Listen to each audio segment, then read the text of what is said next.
Moikka vaan ja tervetuloa katsoa tätä meidän reissuvideota, joka kuvattiin heinäkuussa 2010. Nyt se on vihdoin ulkona ja lähdetään vähän kesäisemmin maisemmin katselemaan, miten se homma lähtee käyntiin.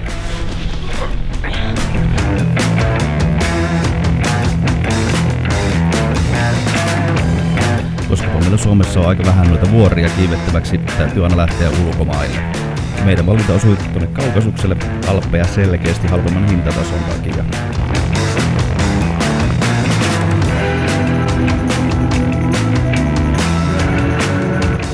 Lähdettiin Tolstoin junalla kohti Moskovaa, josta vaihdetaan lentokoneeseen, jolla lennetään Kaukasukselle Mineralne Vodin kaupunkiin. Ja sieltä lähtee maakuljetus sitten kohti Szegedtiä, josta varsinainen kiipeäminen sitten alkaa.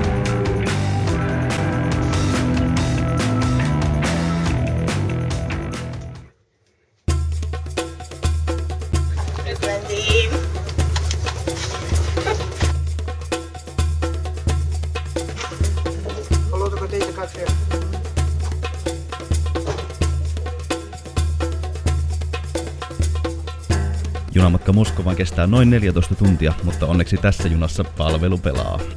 Tässä hieman tätä venäläistä rautatiekalustoa, joka lähtee ajallaan, toisin kuin valtion rautatiet. Täällä tarjoillaan kahvia, leipää, suklaata. Muutoinkin matkalainen elämä hymyilee. Kyllä vain, elämä hymyilee. Pitkän junamatkan aikana oli aikaa myös tutustua urheilumoodin viimeisimpiin materiaalivalintoihin.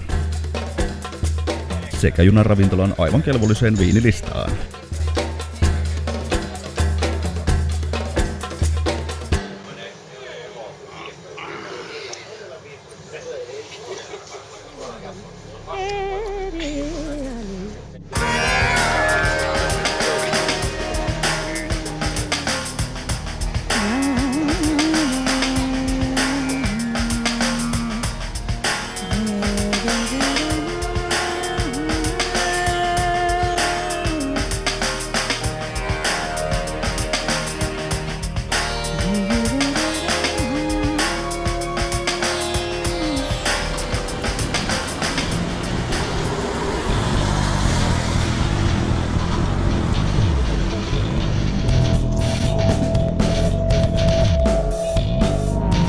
Mineralne Vodin lentokentällä meitä oli vastassa Aleksei ja Anatoli.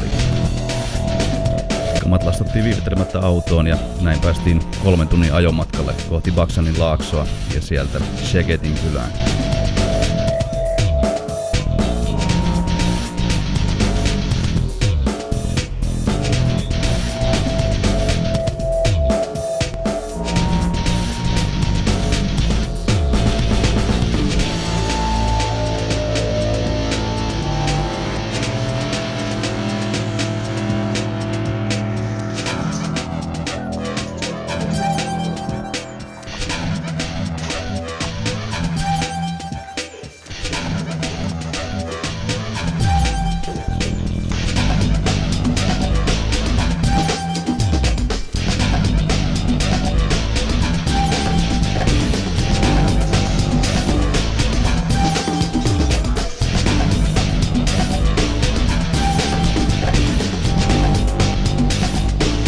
Maittavan aamupalan jälkeen olikin vuorossa päivän virallinen osuus.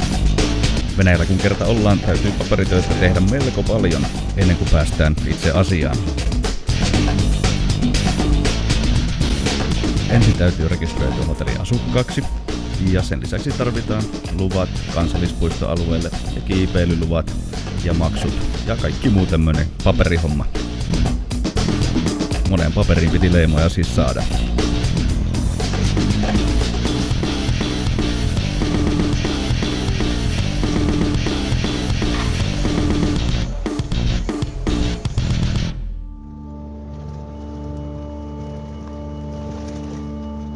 Iltapäivällä Aleksei tuli heittämään meidät vihdoin maastoon. Matkalla Elbruksen kylään pysähdyttiin vielä huoltoasemalla hakemaan keittimiin bensaa.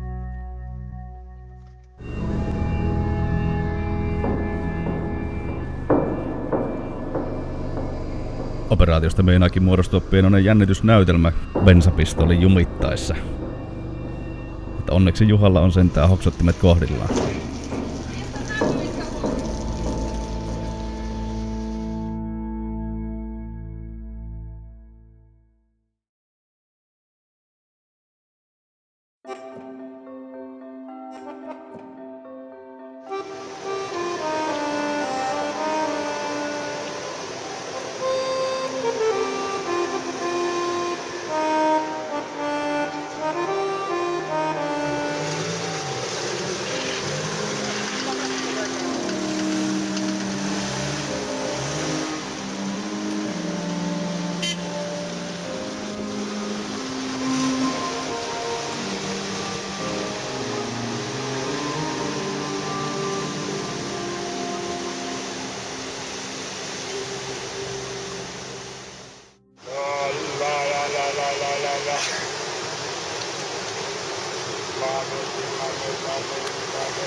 Olemme nyt siis täällä Elbruksen kylässä tämän joen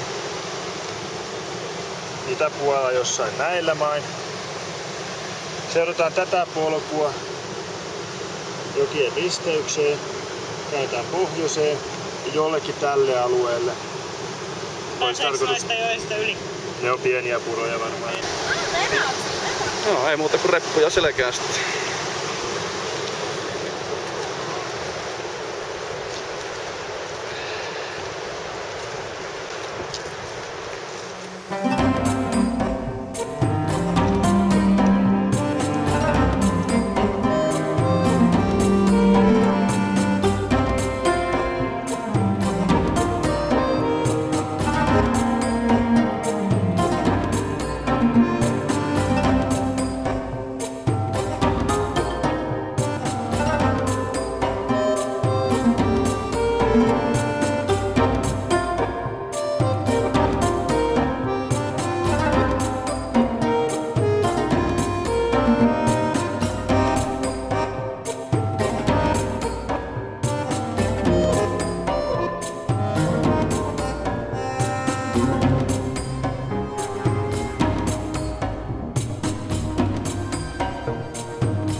Eli vaihtoehtoina voittaja päättää joko Irikchat Passiin taikka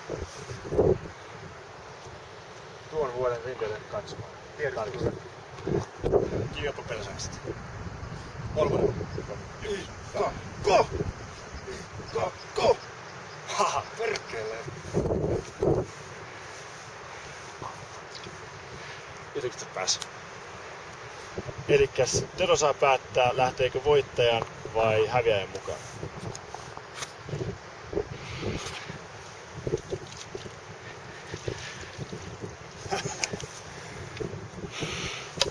Paitsi että Tero ei sanonut mitään järkeä, niin Tero ei sanonut, kun mä mukaan lähtee. Niin. Tero päätti lähteä Juhan mukana Irikchat Passissa käymään ja viemään sinne samalla ruokaa ja polttoainetta seuraavaa leiriä varten. Ja seuraava leirihän sijaitsee jo 3500 metrin korkeudessa.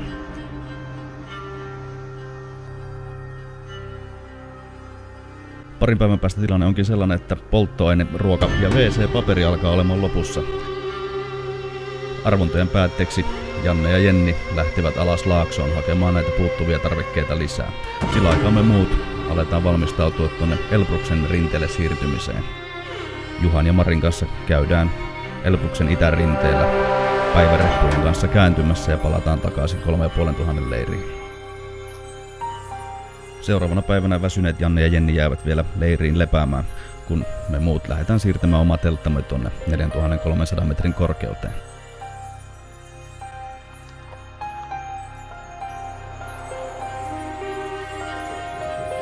Pari päivää myöhemmin myös Janne ja Jenni tuovat oman leirinsä tänne Elbruksen itärinteen puolelle vähän meidän leiriä alemmaksi.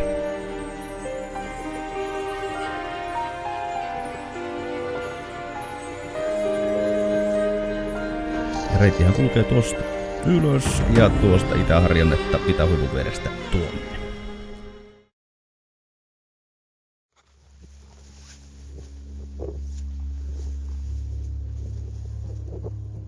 Alppityylisen kiipeilyyn kuuluu nämä niin sanotut alppilähdöt, eli ylös noustaan pikkutunneilla ja lähdetään paarustamaan ylämäkeen otsalampujen valossa. Ja 5 jälkeen aamulla alkaa jo aamu hieman sarastaa.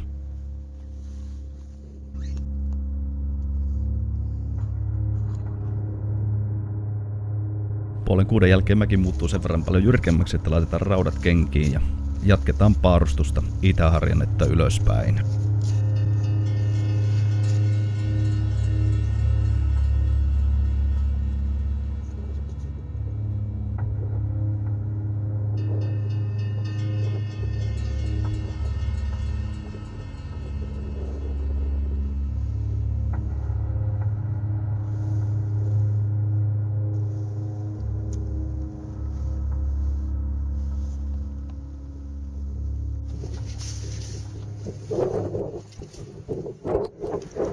Päivä heinäkuuta. Tässäkin tuolla 11 päivällä. Se on meidän Juha meinaa sulatella meille vähän vettä lumesta ja Marjamäessä täällä istuskellaan ja odotellaan, että josko tää helvetin pilvi tästä häipys päältä. Ei ole nimittäin mitenkään mukavaa. Ollaan tässä toisella yrittämällä tonne huipulle ja vähän se huonolta rupeaa taas näyttämään. Eipä sillä oma kunto on kanssa kyllä aika pikkasen huono, että ei nyt oikein kenkä liiku tänään tarpeeksi rivakasti. Tällaista tää nyt on, mutta tää on tosiaan, että jos ei me nyt tästä huipulle päästä, niin tää on mun viimeinen yritys tällä reissulla, että se oli sitten meitsin osalta tässä. Vitu hieno homma. Huipilla, että kunhan tuli alas pääsee kylään, niin pari kaljaa joutuu pahimpaan vitutukseen ottamaan. Veikkaisin. Mutta näihin kuviin ja tunnelmiin.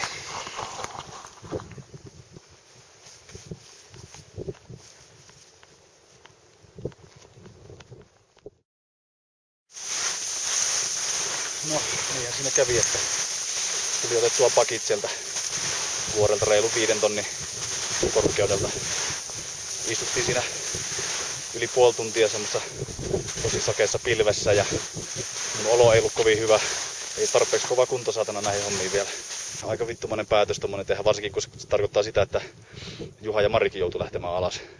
Olkoonkin, että mä tässä yksinään nyt vetelen, otin keulia, kun vituttaa niin paljon, että haluaa olla vähän yksikseen. Mä ite lähden tuossa hetki nyt on 10 päivä, 3 päivän päästä lähden takas kotiin täältä. Ja muut jää vielä viikoksi. Eli heillä on kaikki chanssit vielä päästä poikuttaa toi Elbrus ja monta muutakin paikkaa, mikäli vaan kunto ja virta kaikilla riittää. Nyt pitää taas vähän keskittyä tähän laskeutumiseen, ettei menetä lippuja. Aika jyrkkää on tää mäki tonne alas.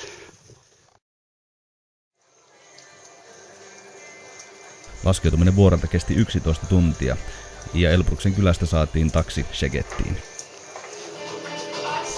Sillä aikaa kun me muut nautittiin palautusjuomia, kiipesi Janne itähuipulle Jennin levätessä sairaana teltassa.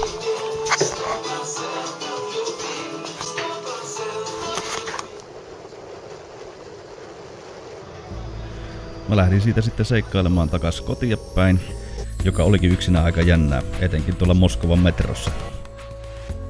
Muu porukka seurasi viikon päästä perässä. Tässä vaiheessa mullakaan ei ollut tarkkaa tietoa siitä, miten loppureissu oli porukalla mennyt, joten olin kyllä innoissani juna-asemalla heitä vastassa.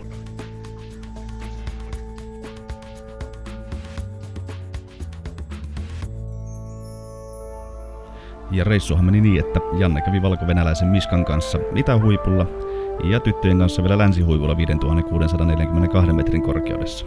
Että eipä hassumpi reissu.